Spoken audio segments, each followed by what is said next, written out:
In today's video, we are going to talk about 5 tips and tricks to help you enjoy your Outriders experience from start to finish. 140 hours in Outriders, definitely not the most, but definitely not the least. I've experienced most of the game and pretty heavily in the end game. I've leveled up 2 characters to max and sort of playing around with the other 2. So I know a thing or two about this game. So let's get into it. The first tip that I think everybody should know is lower your world tier to 1. World tier does not matter in the big scheme of things. It allows you to enjoy the story without dying constantly because you're under leveled. And being on world tier 1 makes you feel like a god. You'll still go through, you'll still get all the same content that you would if you were trying to beat it at the highest possible level. If you are one of those level challenge sort of dudes and ladies, I know there's no ladies because I've seen the stats, it's all dudes, then go for it. Increase your world tier, but no, it does not matter in the end game. So for all those people in all those groups, on all those Facebook groups, can somebody carry me through the world tiers, blah blah blah blah blah, it does not matter. Drop it down to world tier 1. That's the first tip. Second tip is auto loot. You can turn on auto loot in the options, go in there, turn it on. It allows you to sort of just shoot and run around, use your skills, use your abilities, and not worry about picking up everything.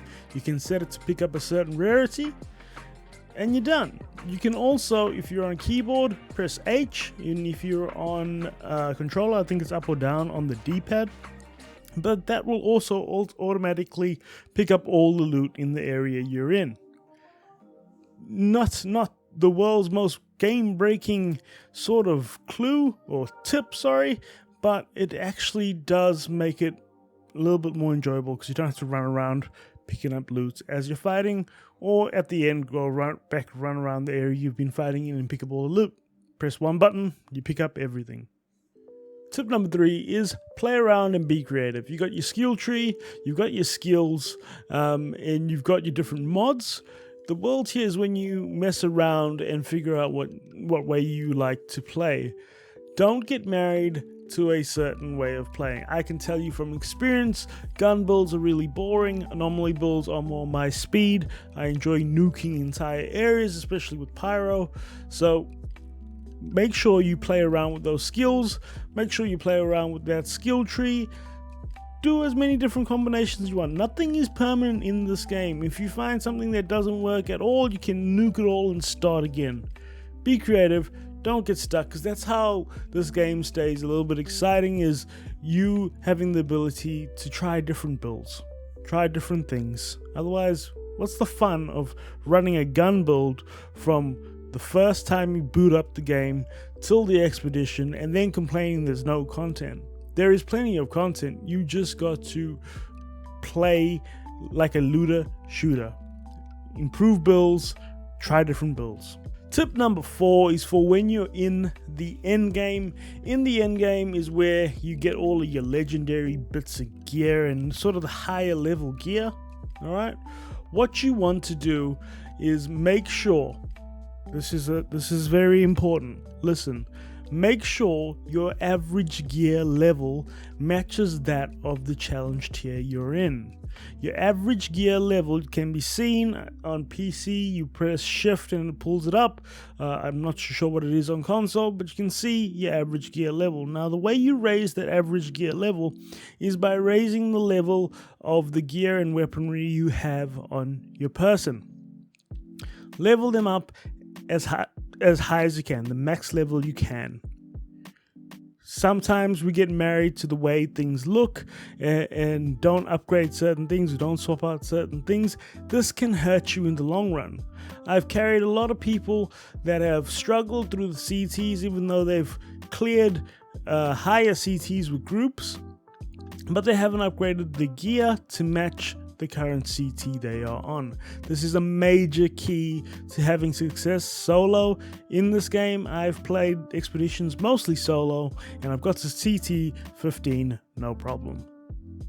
And tip number 5, if you're getting bored of the expeditions, jump in to the hunt farm, the mod farm, all these different exploits and cheeses that you can do to break it up a little bit. World tier farm, I've covered all of this on the channel, so make sure you check those out. There's different ways to play. Ultimately, the expeditions are timed, so you want to get the best time possible. To get the best time possible, you have to be at the best gear possible. So if you find you're trying to make an armor set and you can't find the bit of armor that you're looking for, just go do a hunt cheese for 2 hours, 3 hours. More than likely, what you're looking for will drop there, and yeah, you'll find that you'll have a build that will demolish expeditions just off one if you're missing one piece. And the big bonus tip for me is try this game out solo. I know a lot of people want to play with their friends. The multiplayer system is kind of janky right now. It is better than it used to be, but make your character as strong as you can solo. You will enjoy it more because you won't feel like you need to be carried everywhere, and then when you're in a group, you'll enjoy it more because everybody will be winning and everybody will be carrying each other, not just one person being carried and dragged, pulled through CTs. That's not enjoyable in my mind. Yes, you'll get higher level gear, but at the same time, you're not gaining the skills to improve in this game and make it worthwhile. What did you think of my 5 tips on how you can enjoy Outriders from start to finish? Comment below, let me know if I've missed out anything that you may do or you may have as a hot tip for somebody new getting into this game. Thanks for tuning in, guys. Make sure you drop a sub to stay up to date with all of the Outriders content, and make sure you drop a like on this video so YouTube knows that you like this video and you like this content. Thanks for tuning in, guys. I will catch you in the next one. Peace.